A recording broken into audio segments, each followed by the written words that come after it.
somewhere here in near in our place.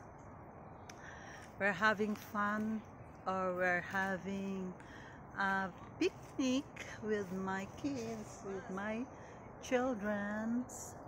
Ayan sila guys, they're very busy preparing our foods. Yan.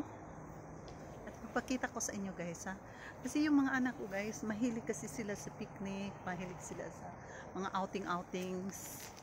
At kaya papakita ko sa inyo ang aming counting celebration din sa aking anak na si Sheena na nag-birthday last 28. Yeah. Let's go. Pakita ko sa inyo ang preparation namin. Go! Yan guys. Yan. Very simple lang. Yan ang gusto ng mga anak ko. Nag-ano sila. Nagluto-luto. Ayan. Yan yung anak ko na si Sheena. Yan si Sheena. Anong niluluto ninyo? Parang ano kayo parang busy kayo dyan.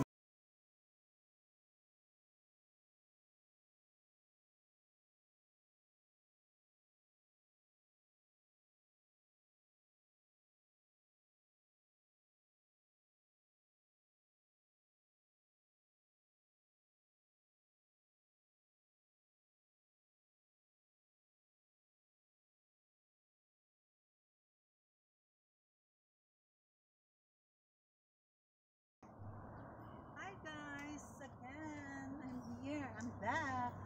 Guys, nandito kami ulit. Ano ko sa'yo, we're having fun with my kids. Nag-ano sila ng picnic. At mahilig kasi ang mga anak ko sa mga ganyan, outdoors. Nag-ano sa labas. At okay na rin sa akin kasi lagi kasi akong nasa bahay lang, nasa loob, ganyan-ganyan. Nag-shoutout. So, binigyan nila ako ng time kasi wala silang trabaho ngayon. At saka, Sunday pala ngayon. Kaya, meron kami, pag Sunday kasi, ano yan family day. Kaya, guys, merong sakyanan sa likod ni Dance, guys. So, it's Abunay. So, punta ka doon, Daddy. Kasi, Abunay tayo. Merong sasakyan. So guys, ngayon ito po yung Humayan Palay rice field ng hapon, hindi sa akin. Ito yung aking rice field, hindi sa akin yan. Sa akin lang mga paningin. Rice field yan. Ito yung rice field ng mga Japanese guys. Nasa city, nasa park. Tingnan nyo ang gaganda. Rice field dito park. Residence. Doon residence, dito park. Pakita mong park dali. Ang park, yan. Yan guys. Pwede ka dito Cherry blossom. Picnic. Ay, ito pala mga punong ito guys. Itong tree na to. Ito po yung cherry blossoms tree. Every April first week ng April o March katapusan, mag-bloom to siya. Maganda to siya. Puro to siya flowers, cherry blossom. Ano ba yan sa Nihongo? Sakura. This is a sakura tree, guys. So ngayon, mga 1 week lang kasi yung 1 week lang yung sakura tree. So after mag-bloom siya, after 1 week, ayan na, ito na, maglabas na yung mga dahon niya. So ito yung niya, ito yung kalabasan niya. Maganda to kasi na ganun ang tree. Kita mo ka, Daddy?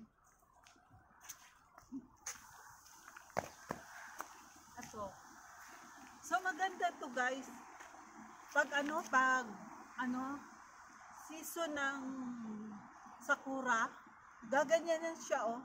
Tapos mag-ano ka sa gitna, dadaan ka sa gitna. Ganun. Napakaganda dito. Napakalinis ng lugar. Kaya maganda talaga dito. Kaya guys, if you have time guys to visit, may sasakyan na dito. If you have time guys, kung meron kayong na pupunta dito ng Japan, mag-visit sa Japan, please come to visit here in Japan. Enjoy. Napakaganda talaga pasyalan ang Japan guys. Lalo na sa mga kahit na hindi ka pupunta sa mga mamahaling lugar, eto nasa lang to, hindi to sa mga walang bayad ito. Ito ang pasyalan na walang bayad. Kaya just contact me guys kung gusto niyo pumunta sa Japan. Contact niyo lang ako. Pasyal ko kayo dito, oh. Dito lang. Ma-enjoy na kayo kahit dito lang. Malapit to sa bahay namin guys. Kaya hindi kayo magsisisi pag pupunta kayo dito ng Japan at ipupunta niyo to. Okay, sige guys.